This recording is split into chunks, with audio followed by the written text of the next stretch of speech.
Sometimes the worst betrayals aren't the ones uncovered. They're the ones we keep locked inside, even from the person we love most.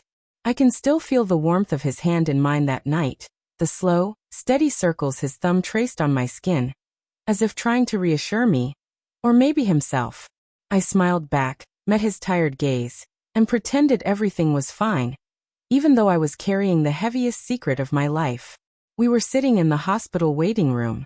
His father had just been rushed into surgery, and we were bracing ourselves for a long night. He looked pale, but that wasn't why I gripped his hand so tightly.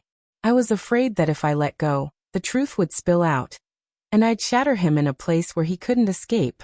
Ethan and I had been together for 5 years. He was the kind of man who made you feel safe just by being there. But I wasn't the woman he had fallen in love with anymore. Not since Ryan. It started about 6 months earlier.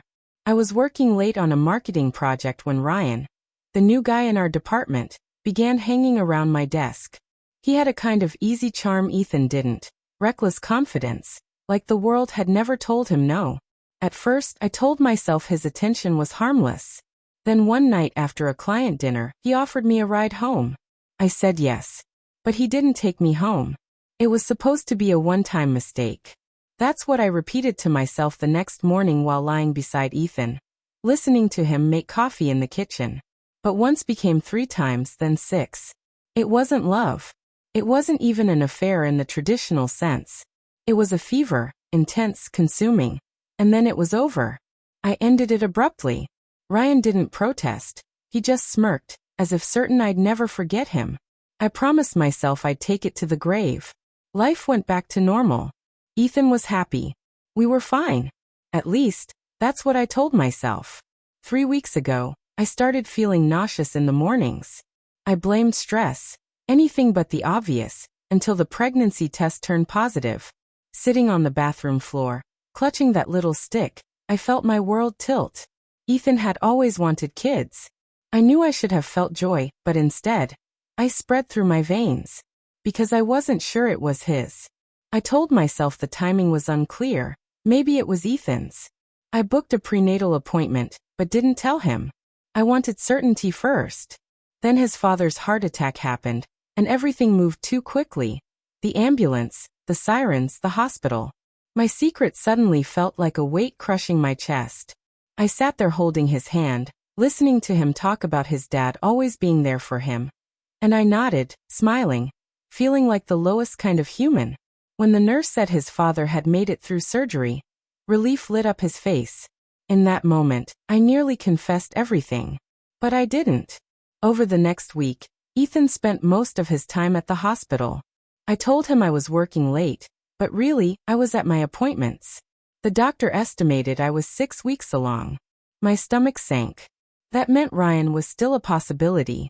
One night, Ethan came home smelling faintly of hospital sanitizer. He wrapped his arms around me from behind, kissed my neck and whispered, "You're my safe place." The words almost broke me. Safe place. If only he knew. Then Ryan texted. Just 3 words. Is it mine? My hands went cold. I hadn't told him. I hadn't told anyone. I deleted the message and blocked his number. 2 days later, Ethan suggested a walk by the river to clear our heads. Halfway across the bridge, he took my hands and said, "When Dad gets better, maybe we should start thinking about having a family." My throat tightened. I forced a smile and said, "Yeah, maybe," while inside I was screaming. I thought I could keep pretending. I thought I could shield him from the truth. But truth doesn't stay buried. It cuts its way out. Last night, I woke to find him sitting at the kitchen table in the dark, my phone in his hand. His voice was calm, almost empty. I saw the message. I froze. Is it mine? He didn't raise his voice. He didn't throw anything. He just looked at me, and in the silence, I saw the answer form in his eyes. Then he placed my phone on the table, walked past me, and closed the bedroom door. The sound was louder than any shout. Now I'm sitting here in the morning light, coffee going cold. He's in the bedroom, sleeping or pretending to. His hand isn't in mine anymore. And I can't stop wondering if holding it that night in the hospital was for his comfort, or just to make myself feel less like a monster. Some truths always find their way to the surface.